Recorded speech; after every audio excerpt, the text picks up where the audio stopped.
गोल्डी मसाले।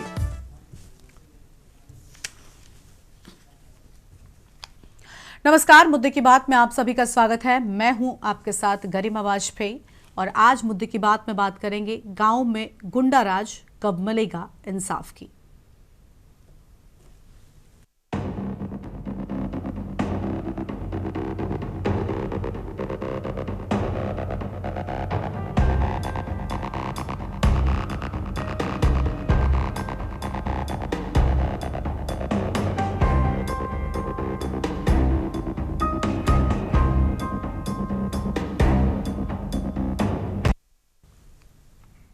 मुद्दे की बात में आज बात करेंगे कानपुर देहात से आए उस सनसनीखेज खबर की जिसने कानून व्यवस्था पर गंभीर सवाल खड़े कर दिए हैं। आरोप है कि सचेती थाना क्षेत्र के मढ़ा गांव में प्रधान पुत्र ने आधा सैकड़ा हथियारबंद लोगों के साथ मिलकर दलित परिवारों पर जानलेवा हमला किया। बताया जा रहा है कि ट्रैक्टर निकालने को लेकर शुरू हुए विवाद अचानक ही खूनी संघर्ष में बदल गया। इस हमले में आधा दर्जन लोग गंभीर रूप से घायल हुए हैं।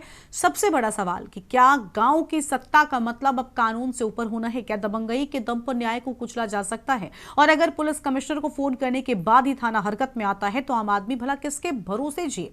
आज मुद्दे की बात में सिर्फ एक गांव की घटना की नहीं बल्कि ये पूरे सिस्टम पर सवाल उठ रहा है, प्रशासन पर है और उस मानसिकता पर भी है जो सत्ता के संरक्षण में हिंसा को हथियार बना लेती है। क्या दोषियों पर सख्त कार्रवाई होगी? क्या पीड़ित परिवारों को सही समय पर और सही न्याय मिल सकेगा या फिर ये मामला भी दबाव और प्रभाव की राजनीति में दब जाएगा? इसी मुद्दे पर आज करेंगे विस्तार से चर्चा। खास मेहमानों का पैनल हमारे साथ में होगा, लेकिन उससे पहले आपको कुछ रिएक्शंस दिखाते हैं। थाना सजीती का गांव है। आज शाम को लगभग 3 से 4 बजे के बीच में सरगांव के अभय सिंह का ट्रैक्टर और इनका गांव के मन्नू लाल का ट्रैक्टर जो रास्ते में खड़ा था उसमें कुछ आपस में टक्कर हो गई और जिसको लेके हल्का फुल्का विवाद दिन में हुआ था, लेकिन युक्ति 112 ने मौके पे आकर के दोनों पक्षों में समझौता करा दिया था। आज पुनः रात्रि में लगभग 8:30 बजे के आसपास सरगांव से कुछ लड़के अभय सिंह यादव और उनके पक्ष के लोग यहाँ आए और मन्नू लाल के पक्ष के साथ मारपीट करी है और इसमें 4 लोगों को चोटें आई हैं जिनका इलाज घाटमपुर सीएससी में हो रहा है। और इनका एक आरोप ये भी है कि इनका एक छोटा सा छप्पर था उसमें आग लगा दी गई है। तो घटना के सही कारणों की हम लोग गहराई से जांच कर रहे हैं। इसमें जो इसमें पीड़ित पक्ष है उसकी तरफ से तहरीर प्राप्त करके इसमें एफआईआर दर्ज की जा रही है और इसमें जो भी नामजद एवं दोषी लोग होंगे उनके विरुद्ध कठोर कार्रवाई की जाएगी। मौके पर पुलिस बल तैनात है, शांति व्यवस्था की, कानून व्यवस्था की कोई समस्या नहीं है। मेरे द्वारा प्रभारी निरीक्षक को निर्देशित किया गया है कि इस पूरे प्रकरण में कठोरतम कार्रवाई करें। अभी मुझे पता चला कि मढ़ा में कुछ जो है लोगों पे हमला किया गया, उनकी घरों को जला दिया गया। इस विषय में यहाँ पर जो है जब वहाँ पर जो लोग घायल थे वो यहाँ पर घाटमपुर सीएससी में आए तो क्योंकि इस समय शादी ब्याह का जो है सीजन भी है, हम निकले हुए थे लोगों के यहाँ जाने के लिए, लेकिन अभी मुझे पता चला तो मैं तुरंत भाग करके आई और मुझे पता चला कि इन लोगों को बहुत बुरी तरह से मारा पीटा गया है और इनके घर तक जला दिए गए हैं। तो इस वजह से मैं आकर के यहाँ पर लोगों से मैंने अभी बुलाया है सजेती थाने से एसओ को और एफआईआर दर्ज करने के लिए कहा। डीसीपी ने कहा है कि एफआईआर दर्ज होगी और जो जिन्होंने ये सब किया है उनको जो है पकड़ करके सजा होगी उनको। शाम को आग लगा दी, बाद में हंगामा किया, वो फरसा गोली चलाई। महेश भाई लगते हैं, वो सरगांव के बगड़ी प्रधान। अबे तो वही से कि मतलब 3-4 पहिया आए थे मड़ा। अब उनमें बहुत भयंकर आदमी रहा है। सरगांव मतलब सरगांव एक टोटल आदमी रहा है, मतलब 4 पहिया आए थे और फिर एक बाद में मतलब काता फरसा बल्लम और फैर तो मैंने लग गया। हाँ मतलब फैल लग गई मेरे। अब हम नहीं पहचानते, मतलब समय मतलब 7 बजे का पहचाना घायल एक तो मरैया है, वो मतलब जी भागवती के लपने एक मरैया है, ये गोलू साइड में उनकी इनकी मतलब संदीप की बधारी है, वो बड़ी है वो, मतलब 3 तो एक तो मरैया है वो।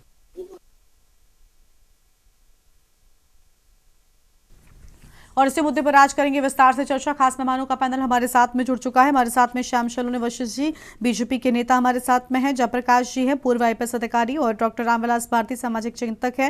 विवेक पाल हमारे साथ, हमारे संवाददाता कानपुर से जुड़ चुके हैं। सबसे पहले विवेक पाल का रुख करते हैं। विवेक, पूरी जानकारी क्या है, एक बार जल्दी से मामले को विस्तार से बताएं, फिर मेहमानों के साथ चर्चा को आगे बढ़ाते हैं।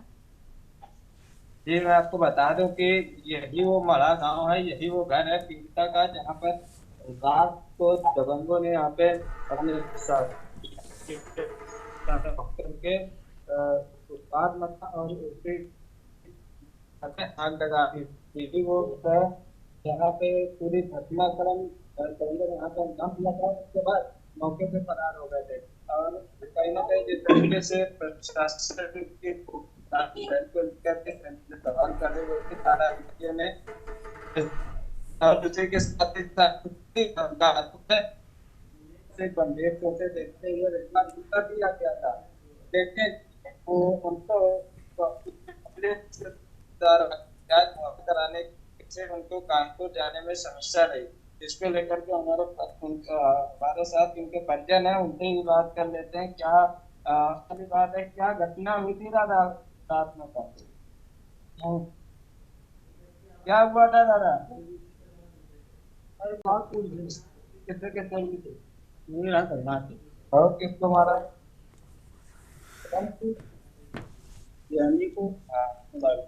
क्या पूरी घटना ठीक है, क्या वजह रही थी? ठीक है विवेक, आपके पास लौटेंगे। आपकी आवाज अभी ठीक तरीके से नहीं पहुंच पा रही, आपके पास लौटेंगे तब आप विस्तार से बातचीत कीजिएगा। और मेहमान हमारे साथ में जुड़े हुए, जल्दी से उनको रुक कर लेते हैं। श्याम सलोनी वशिष्ठ जी हैं। सर, ये क्या हो रहा है? ट्रैक्टर विवाद में खूनी संघर्ष में घर में आग लगा दी, प्रधान पुत्र के द्वारा ये दबंगई की गई, लेकिन सारी बातों के बाद अगर आते हैं तो पुलिस अधिकारियों की ओर से एक्शन नहीं लिया गया। मतलब जब पुलिस कमिश्नर को फोन किया गया उसके बाद इस मामले को संज्ञान में लेकर कोई एक्शन की बात की गई। हर व्यक्ति की पहुंच नहीं होती, हर व्यक्ति को जानकारी नहीं होती। क्या बिना पुलिस अधिकारियों को फोन करे बिना कार्रवाई नहीं की जाएगी? गर्मा जी, आपको और मेरे साथी पैनलिस्टों को मेरा राधे राधे नमस्कार जी।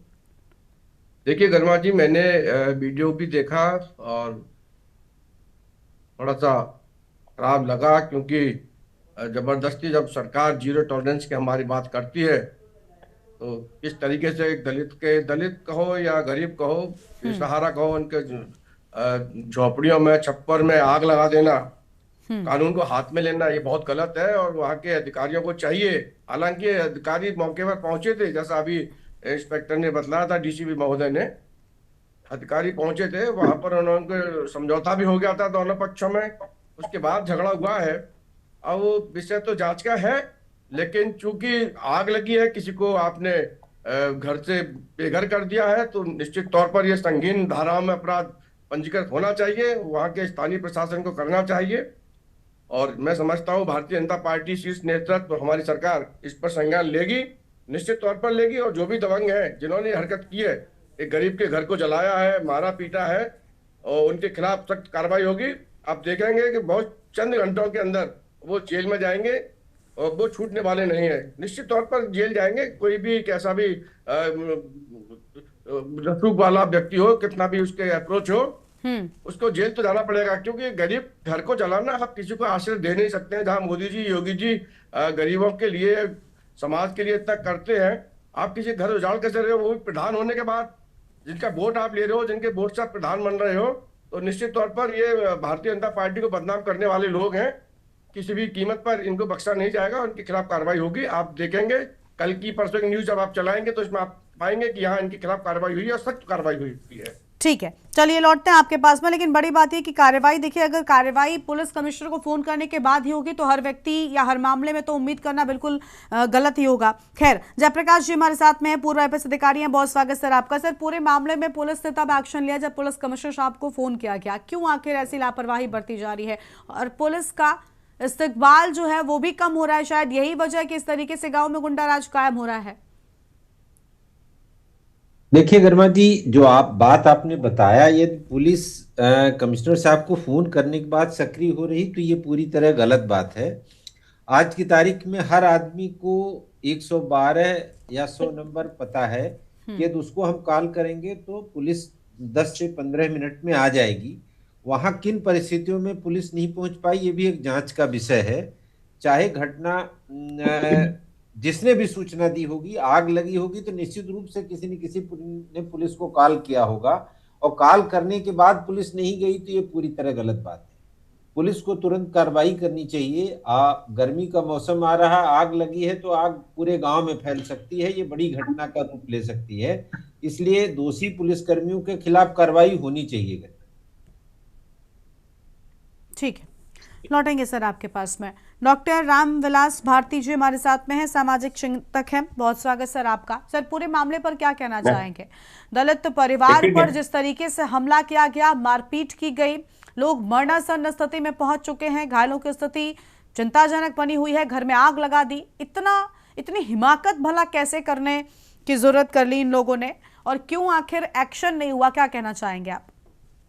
ये गरिमा जी, पहले तो आपने बहुत ये डिबेट्स ऐसा है जो समसामयिक है और तत्काल इस पे होना ही चाहिए था, क्योंकि आपकी आवाज जो है प्रशासन के लिए और उन पीड़ितों के लिए भी बड़ी आवाज बन सकती है। पहली बात तो ये निश्चित रूप से घटना बहुत ही निंदनीय है और इसकी बहुत ही निंदा की जानी चाहिए। दरअसल ये जो अत्याचार हो रहा है ना, ये भारत का संविधान लागू है, आप जानते हैं, और आर्टिकल जो 14 है, 15, 17 है, जो 46, इस तरीके जो आर्टिकल्स हैं जो है एक तरह से प्रोटेक्शन दे रहा है। लेकिन उसके बावजूद ये सारे के सारे जितने भी इस तरीके के अपराध हो रहे हैं, ये कहीं ना कहीं उनकी मनोस्थिति के कारण होता है। व्यक्ति इसलिए नहीं अत्याचार कर लेता है कि उसके पास बहुत पैसा है या पावर है, बल्कि उसके पीछे उसकी जो जातीय स्थितियां होती हैं वो उसको मनोबल उसके बढ़ाती है। दूसरी बात की मनोबल तो तभी बढ़ता है जब उसका कोई आश्रय या संरक्षण होता है। जब तक संरक्षण नहीं होता तब तक उसका कोई भी व्यक्ति का मनोबल उतना हाई नहीं होता है। आप देख लीजिए कि प्रोटेक्शन ऑफ सिविल जो राइट एक्ट है, आप तो सर यहाँ बैठे हुए हैं, उसको देख लीजिए, 1989 का जो है वो SC/ST अपराध कानून को देख लीजिए। इसके बावजूद भी अगर आज की स्थिति में 2026 चल रहा है और इस तरीके की घटनाएं हो रही है, तो निश्चित रूप से मुझे लगता है कि भारत के संविधान लागू होने के बावजूद भी इस देश में वास्तविक रूप में जो पीड़ित है, जो हम सप्ताह की बात कर रहे हैं, वो कहीं ना कहीं एकदम अनसुना है, वो उसे कहीं ना कहीं अनदेखा किया जा रहा है। और इसमें निश्चित रूप से वो जातीय कहीं ना कहीं द्वेष मुझे ज्यादा दिख रहा है, जिसकी वजह से इस तरीके के अत्याचार को बढ़ावा मिलता है। ठीक है। कानपुर से हमारे संवाददाता लगातार बने हुए, एक बार इनका फिर से रुख करेंगे। विवेक, आवाज मिल रही है क्या आपको? इस पूरे मामले में जो पीड़ित हैं आपके साथ ही मौजूद हैं, उनसे भी बात करिए और जानिए क्या जातीय द्वेष के चलते भी इस घटना को अंजाम दिया गया था, क्या वजह थी आखिर?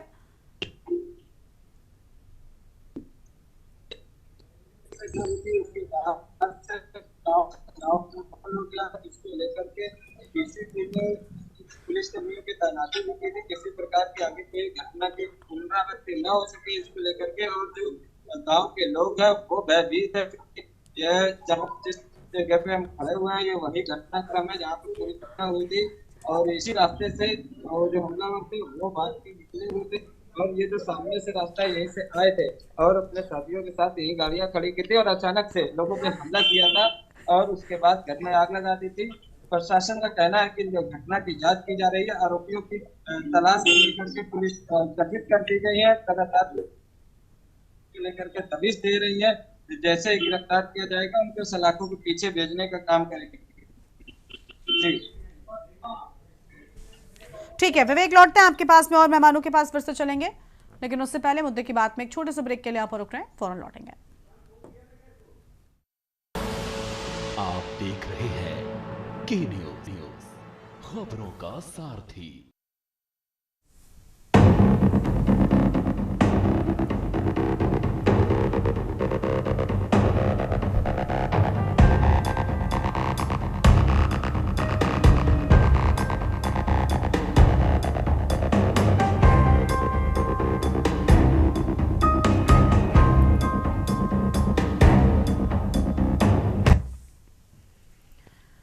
ब्रेक के बाद मुद्दे की बात में आप सभी का स्वागत है। खास मेहमान हमारे साथ में लगातार बने हुए रजत मिश्रा जी हमारे साथ में अभी भी जुड़ चुके हैं, समाजवादी पार्टी के नेता हैं। बहुत स्वागत रजत जी आपका। सर क्या कहना चाहेंगे इस पूरे मामले में जो गुंडई प्रधान पुत्र की देखने को मिली, जो दबंगई देखने को मिली, वो वाकई निंदनीय है, लेकिन उसके बाद जो एक्शन में देरी हुई या फोन करने के बाद ही मामले को संज्ञान में लिया गया, जबकि मामला इतना हो गया था कि मारपीट हुई, घर को आग के हवाले कर दिया गया। आप तस्वीरों में देख ही पा रहे होंगे इसमें जघन्यता किस कदर बढ़ती गई, लेकिन एक्शन में देरी होती गई। क्या कहना चाहेंगे सर? बहुत बहुत धन्यवाद गर्मा जी आज की चर्चा में शामिल करने के लिए। देखिए, ये जिस तरीके से गुंडागर्दी और अपराध इस समय चरम पे है उत्तर प्रदेश में, ये अनदेखा नहीं है। और उसी की एक जो है झलक है कि किस तरीके से खुलेआम एक प्रधान का पद है उसका लड़का जो है सरेआम बीच गांव में लोगों के सामने, लोगों की भीड़ के सामने जो है हरिजन के घर को आग लगा देता है और मारपीट करता है। तो प्रशासन इस समय उन्होंने खुली छूट दे रखी है गुंडागर्दी करने की, तो इसमें कोई बड़ी बात नहीं है। छोटे छोटे मुद्दों पे जिस तरीके से उत्तर प्रदेश के अंदर अपराध बढ़ रहा है और पुलिस नाकाम दिख रही है, पुलिस हाथ पे हाथ रख करके बैठी हुई है, तो ये दिखाता है कि किस तरीके से प्रशासन की ढीला ढाली चल रही है। तो पूरे मामले को संज्ञान में लेकर के उन पे कार्रवाई हो, और जिस तरीके से छोटी जात के ऊपर, हरिजन के ऊपर जो है अत्याचार बढ़ रहा है, तो ये किसी से छिपा नहीं है। और प्रधान पुत्र की गुंडई, प्रधान और छोटे छोटे जो है नेता लोगों की गुंडई, तो ये किसकी शरण में हो रहा है, किसके इशारे पे हो रहा है, ये सब चीजें देखिए देखने लायक हैं। तो उसी की एक ये झलक है, और कार्रवाई इस पे निश्चित होनी चाहिए, और पूरा मामले को संज्ञान में लेकर के पुलिस इस पे कार्रवाई करे और लोगों को जल्द से जल्द हिरासत में लेकर के कार्रवाई करे, यही कहेंगे। ठीक है, लौटेंगे। बीजेपी के नेता हैं, उनके पास एक बार फिर से चलते हैं। श्याम सलोनी जी, जल्द से जल्द कार्रवाई की बात की गई है, बस मामले में आपने देख लिया एक घर को हवाले कर दिया गया आग के, और क्या कुछ मतलब शेष बचा है अपनी गुंडई या गांव में गुंडा राज फैलाने के लिए?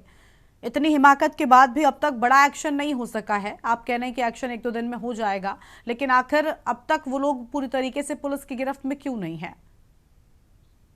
देखिए गर्मा जी, जो अपराध करता है, अपराधी जो व्यक्ति होता है, अपराध करने के तुरंत बाद भाग जाता है, और पुलिस का दोष देने का कारण इतना ज्यादा नहीं है, क्योंकि पुलिस मौके पर दोपहर में पहुंची है, दिन में पुलिस तब पहुंची जब पुलिस कमिश्नर को फोन किया गया, उसके बाद पुलिस को संज्ञान में ये मामला एक्शन लेने के लिए सही लगा, तब जाकर पुलिस पहुंची है, वरना पुलिस तक जानकारी होने के बाद भी कोई एक्शन नहीं हुआ था। पुलिस कमिश्नर के फोन के बाद मामला संज्ञान में लिया गया। रात को जो घटना हुई है, आग लगाने वाली घटना, उस पर पुलिस का विलंब हुआ है, किस कारण से विलंब हुआ है, घटना के कितनी देर के बाद फोन किया गया है, ये सब एक जांच का ही है। पुलिस अपने जो भी पुलिस के इसमें बैठेंगे अधिकारी वो बताएंगे, बयान देंगे कि कितने बजे सूचना हुई और कब की घटना है, ये कितने समय पहले की है। तो अब बिना बताए तो हम नहीं कह सकते हैं। हाँ, लेकिन ये निश्चित बात है, जो भी व्यक्ति है, क्योंकि भारतीय जनता पार्टी जातिवाद की राजनीति नहीं करती है, तो निश्चित तौर पर वो जो भी होंगे उनका किसी को बख्शा जाएगा। गर्मा जी, कि कैसे भी रसूखदार हो, मैंने कहा था कैसे भी रसूखदार हो, बख्शा नहीं जाएगा, ये निश्चित बात है। अब जो समाजवादी पार्टी के हमारे मित्र जो कुछ भी कह सकते हैं कि समाजवादी पार्टी से जातिवाद की ही बात की जा सकती है, ये लोग तो आग लगाते हैं, फिर उसके बाद घी डाल देते हैं, यही आग लगाने वाले, यही घी डालने वाले, यही प्रधानों को उकसाने वाले होते हैं। तो इनका तो काम है किसी तरीके से अराजकता फैले। तो समाजवादी पार्टी के बयानों की हम लोग चिंता नहीं करते हैं, लेकिन हम इतना विश्वास दिलाते हैं कि जिन्होंने भी ये घटना की है वो बख्शे नहीं जाएंगे, उनको इसका हिसाब चुकाना पड़ेगा, और उनसे उनके जो मकान जले हैं दलित के, गरीब के, वो कीमत भी इन्हीं से वसूल की जाएगी। ये योगी जी की सरकार है, और निश्चित तौर पर आप देखेंगे कि जिन्होंने घर चलाए हैं वही उन घरों को बनाने के लिए पैसा भी दे रहे हैं, किसी कीमत पर। क्या बात है, ये तर्क, मतलब जिन्होंने उनके घर जलाए हैं वही घर बनाने के पैसे? क्या सर, मैं क्या बोलूं आपसे, ये तर्क है? इसमें तो आपसे ये भी नहीं कहा जा सकता ना, मैं ये उदाहरण भी नहीं देना चाहती हूँ कि मैं आपसे ये कह दूं कि आपका कोई घर जला दे उसके बाद आपको पैसे दे दे।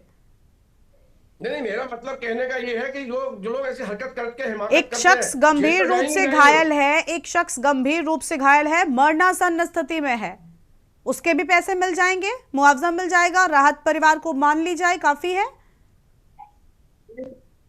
गर्मा जी, जितना सरकार करेगी, अगर हम किसी की जान बख्श नहीं सकते, दे नहीं सकते हैं, तो उसको मुआवजा दिया जाता है। लेकिन जिन लोगों ने हरकत की है उनको यदि दंड नहीं दिया जाएगा तो और लोगों को सड़क कैसे मिलेगा? चलिए ठीक है, लौटते हैं। जयप्रकाश जी, ऐसे मामलों में त्वरित एक्शन ना होना भी अपने आप में एक बड़ी लापरवाही, और उन पुलिस अधिकारियों पर भी जरूर एक्शन होना चाहिए जिन्होंने मामले को अनसुना किया। पुलिस कमिश्नर के फोन का इंतजार होता रहा, उसके बाद एक्शन हुआ, नहीं लगता कि उनकी भी जिम्मेदारी बनती है और उन पर भी एक्शन होना चाहिए?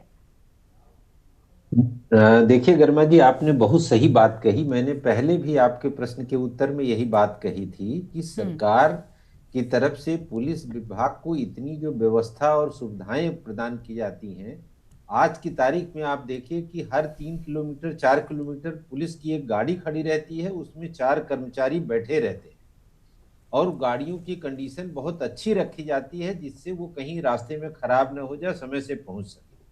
और एक सामान्य सा जो धारणा पुलिस अफसर होने के कारण मुझे थी कि ये 12 से 13 मिनट में हर जगह पहुंच जाती है, ये बहुत देहात में सड़कें बहुत खराब हैं, तो वो 15 से 20 मिनट लगता है।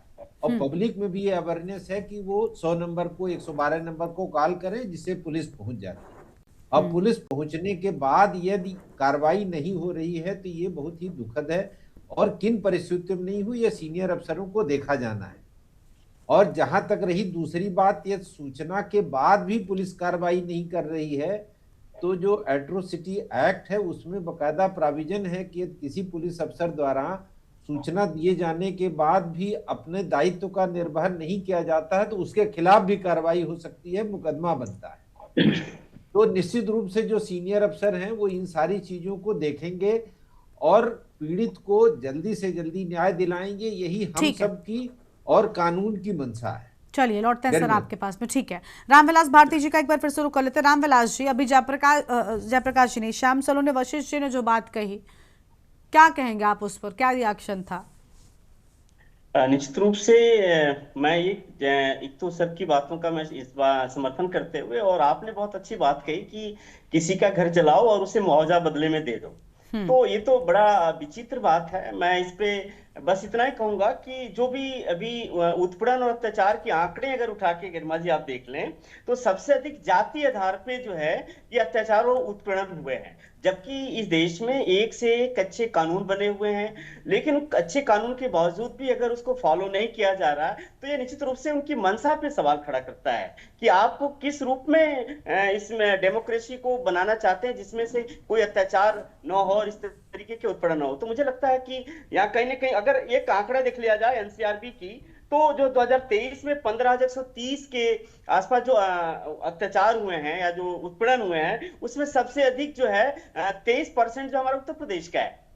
मैं सवाल नहीं खड़ा कर रहा हूं, लेकिन ये आंकड़े अगर इस तरीके की आएंगे तो निश्चित रूप से समाज में जो एक बेहतर समाज की हम परिकल्पना कर रहे हैं, जो एक डेमोक्रेसी रूपी जो हमारा समाज है उसमें कैसे हर समाज के लोग, हर समुदाय के लोग एक साथ रह सके, एक परिस्थिति खड़ा होगा। इसलिए हम सबको निश्चित रूप से दोषियों के विरुद्ध हमें जल्द से जल्द कार्रवाई करने की जरूरत है और इस तरीके के अत्याचार की या उत्पीड़न की पुनरावृत्ति न हो, इस बात का भी हमें ध्यान रखने की जरूरत है। तभी बेहतर। ठीक है, रजत मिश्रा जी से आखिरी रिएक्शन। रजत जी क्या कहना चाहेंगे? सर अभी श्याम सलोने जी ने हालांकि पहले जवाब में ये जरूर कहा कि पुलिस द्वारा एक्शन लिया जाएगा और कुछ ही दिनों के भीतर सारे आरोपी जो हैं वो जेल के भीतर होंगे और न्याय मिलेगा, लेकिन क्या ये जो उसके बाद उन्होंने न्याय की एक परिभाषा बता दी कि भाई घर जलाया गया है तो उसको बचाया भी जाएगा, जिन्होंने घर जलाया उनसे इसके पैसे लिए जाएंगे, वसूली की जाएगी, क्या इतने मात्र से सब कुछ चीजें ठीक हो जाएंगी? कितने सारे लोग अस्पताल में भर्ती हैं इस पूरे मामले के बाद। स्थिति और खराब हो सकती थी अगर समय रहते पुलिस ना बीच बचाव करती।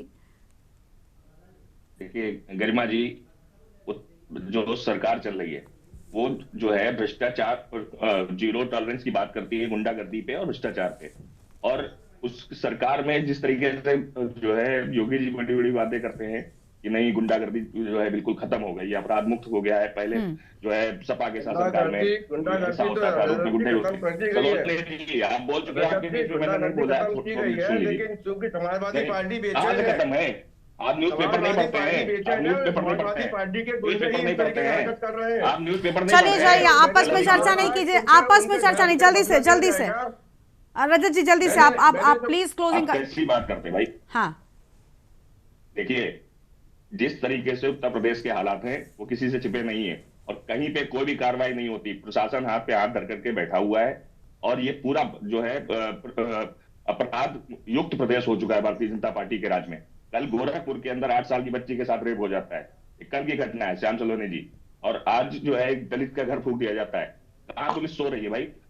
इतना समय हो गया अभी तक कोई कार्रवाई क्यों नहीं हुई है? पुलिस के कान पे जू क्यों नहीं रेंग रही है?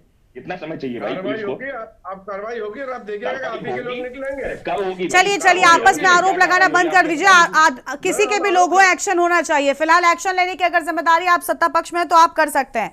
चलिए ठीक है, बहुत शुक्रिया आप सभी मेहमानों का हमारे साथ चर्चा में आने के लिए और अहम बातचीत के लिए। तो सत्ता के हनक में अपराध को अंजाम दिया जा रहा है। उम्मीद है पुलिस प्रशासन इस पूरे मामले पर सख्त एक्शन लेगा और दोषियों पर कड़ी कार्रवाई की जाएगी। मुद्दे की बात में आज इतना ही, लेकिन चलते चलते आपको देहरादून लेकर चलते हैं, जहां मुख्यमंत्री पुष्कर सिंह धामी पहुंचे हुए हैं। तस्वीर आपको दिखाएंगे, क्या कुछ कह रहे हैं वो भी सुनाएंगे। संस्कृत छात्र प्रतिभा सम्मान समारोह अवसर पर अभी आप सब लोगों ने जिनको उत्तराखंड सरकार के संस्कृत शिक्षा में अनेक विभागों के मंत्री आदरणीय डॉक्टर धन सिंह रावत, राजपुर विधानसभा के लोकप्रिय विधायक हमारे वरिष्ठ नेता आदरणीय खजानदास, कैंट विधानसभा की लोकप्रिय विधायक श्रीमती सविता कपूर जी, सचिव संस्कृत शिक्षा श्री दीपक कुमार जी, कुलपति संस्कृत विश्वविद्यालय प्रोफेसर रमाकांत पांडे जी, निदेशक संस्कृत शिक्षा श्रीमती कंचन देवराड़ी जी और प्रदेश भर के विभिन्न विद्यालयों से, कॉलेजों से आए हुए सभी हमारे शिक्षकगण, सभी आचार्यगण, सभी विद्वानगण, हमारे अतिथिगण, आचार्य जी, बीपी जी और सभी यहाँ पर आए हुए सभी अतिथिगण और जिनके निमित्त आज ये प्रतिभा सम्मान का कार्यक्रम हो रहा है, ऐसे सभी हमारे प्रिय छात्र एवं छात्राएं, विद्यार्थीगण, मैं आप सभी का आज यहाँ आने के लिए, आपकी उपस्थिति के लिए आप सभी का हृदय से आप सबका स्वागत करता हूँ, आप सबका अभिनंदन करता हूँ। भाइयों बहनों, आज के इस कार्यक्रम के माध्यम से हम संस्कृत छात्र प्रतिभा सम्मान प्रदान करने के साथ साथ गार्गी बालिका संस्कृत छात्रवृत्ति, डॉक्टर भीमराव अंबेडकर अनुसूचित जाति एवं जनजाति छात्रवृत्ति भी प्रदान कर रहे हैं। इसके अलावा आज हमने प्रतियोगी परीक्षा स्वाध्याय केंद्र ई संस्कृत संभाषण शिविर, इसका भी हम लोग आज शुभारंभ करने जा रहे हैं। मैं आज के इस अवसर पर सम्मानित होने वाले सभी विद्यार्थियों को बहुत शुभकामनाएं देता हूं और उनके उज्जवल भविष्य की कामना करता हूं और कहना चाहता हूं, आप सभी हमारे राज्य के सांस्कृतिक दूत हैं। भाइयों बहनों, उत्तराखंड को देवभूमि कहा जाता है और देवभूमि की पहचान इसके ऊंचे ऊंचे पर्वत, ऐतिहासिक मंदिरों से नहीं बल्कि ज्ञान से, आस्था की भाषा देववाणी संस्कृत से भी है और वेदों से लेकर उपनिषदों तक, रामायण से लेकर महाभारत तक, आयुर्वेद से लेकर खगोल शास्त्र तक और गणित से लेकर दर्शन शास्त्र तक हमारे ज्ञान की जड़ें संस्कृत में ही निहित हैं। इसलिए मेरा मानना है, संस्कृत हमारे अतीत की स्मृति मात्र नहीं है बल्कि भविष्य की संभावना है। और अभी अभी हम सब लोग प्रधानमंत्री जी के मन की बात के कार्यक्रम को सुन रहे थे। जिस प्रकार से आज एआई का उपयोग करके, एआई ने जिस प्रकार से हमारे ग्रंथों को, हमारे उपनिषदों को बिल्कुल नए रूप में हम सबके सामने रख दिया है, सच में ये हमारे लिए, हम कह सकते हैं कि संस्कृत हमारा भविष्य भी है। भाइयों बहनों, जब देववाणी संस्कृत की बात करते हैं तब केवल एक भाषा की ही चर्चा नहीं करते बल्कि मानव सभ्यता की सबसे प्राचीन और वैज्ञानिक धरोहर की भी हम बात करते हैं। हिंदी सहित भारत की विभिन्न भाषाओं की जननी अर्थात संस्कृत की सबसे बड़ी जो इसकी विशेषता है वो इसका वैज्ञानिक व्याकरण है। इतने व्यवस्थित और तार्किक नियम विश्व की बहुत कम भाषाओं में मिलते हैं। ऋषि पाणिनि द्वारा रचित अष्टाध्यायी आज भी विश्व के भाषाविदों के लिए आश्चर्य का विषय है। यही कारण है कि आज ऑक्सफोर्ड, हार्वर्ड कैम्ब्रिज जैसे प्रतिष्ठित विश्वविद्यालयों में भी संस्कृत की जो वैज्ञानिकता पर विभिन्न प्रकार के शोध किए जाते हैं। आज आदरणीय प्रधानमंत्री श्री नरेंद्र मोदी जी के दूरदर्शी नेतृत्व में भारत की जो समृद्ध सांस्कृतिक विरासत है उसके संवर्धन के लिए और उसके संरक्षण के लिए बहुत प्रतिबद्धता के साथ निरंतर कार्य किया जा रहा है। इसी क्रम में आज संस्कृत भाषा के प्रचार प्रसार हेतु भी कई योजनाएं आज संचालित की जा रही हैं। नई शिक्षा नीति में संस्कृत को आधुनिक और व्यवहारिक भाषा के रूप में स्थापित करने के विशेष प्रयास किए गए हैं। आज स्कूली पाठ्यक्रम में संस्कृत भाषा के महत्व को रेखांकित करने के साथ ही संस्कृत विश्वविद्यालयों को आधुनिक संसाधनों से सुसज्जित किया जा रहा है। आज जहां एक और संस्कृत को ऑनलाइन प्लेटफॉर्म्स पर उपलब्ध कराया जा रहा है, वहीं ई संस्कृत प्लेटफॉर्म एवं संस्कृत ऐप्स विकसित करने पर भी विशेष बल दिया जा रहा है। इसके अतिरिक्त विभिन्न राज्यों में संस्कृत ग्राम स्थापित किए जा रहे हैं, जहां लोग अपने दैनिक जीवन में संस्कृत भाषा का उपयोग कर रहे हैं। कर्नाटका का मटूर गांव का उदाहरण हमारे सामने है, जहां आज भी संपूर्ण जनजीवन संस्कृत भाषा में ही चलता है। इतना ही नहीं, हाल ही में केंद्र सरकार के एक महत्वपूर्ण पहल के तहत लोकसभा की कार्रवाई का अनुवाद एआई के माध्यम से संस्कृत भाषा में किए जाने की शुरुआत भी की है। मुझे विश्वास है कि आने वाले समय में एआई के माध्यम से संस्कृत भाषा के ज्ञान का और अधिक प्रचार और प्रसार हो सकेगा। हमारी देवभूमि उत्तराखंड सदियों से संस्कृत अध्ययन और शोध का केंद्र रही है। आदि शंकराचार्य से लेकर अनेक ऋषि मुनियों ने इस भूमि में तपस्या की है और संस्कृत ग्रंथों की रचना की है। आज जब हम आधुनिकता की ओर बढ़ रहे हैं, तो ऐसे में हमारी सरकार का प्रयास है संस्कृत की पवित्र ज्योति को उत्तराखंड के अंदर भी प्रज्वलित किया जाए। इसी को ध्यान में रखते हुए हमने राज्य के सभी जनपदों में आदर्श संस्कृत ग्रामों की स्थापना की है। इन ग्रामों में लोग अपने दैनिक जीवन में संस्कृत का उपयोग करेंगे, जिससे देववाणी पुनः हमारे जीवन में बोलचाल, व्यवहार और संवाद का हिस्सा बन सकेगी। गोल्डी मसाले लाए हैं फ्रेश लॉक टेक्नोलॉजी, जो रखे मसालों को हर समय फ्रेश। गोल्डी मसाले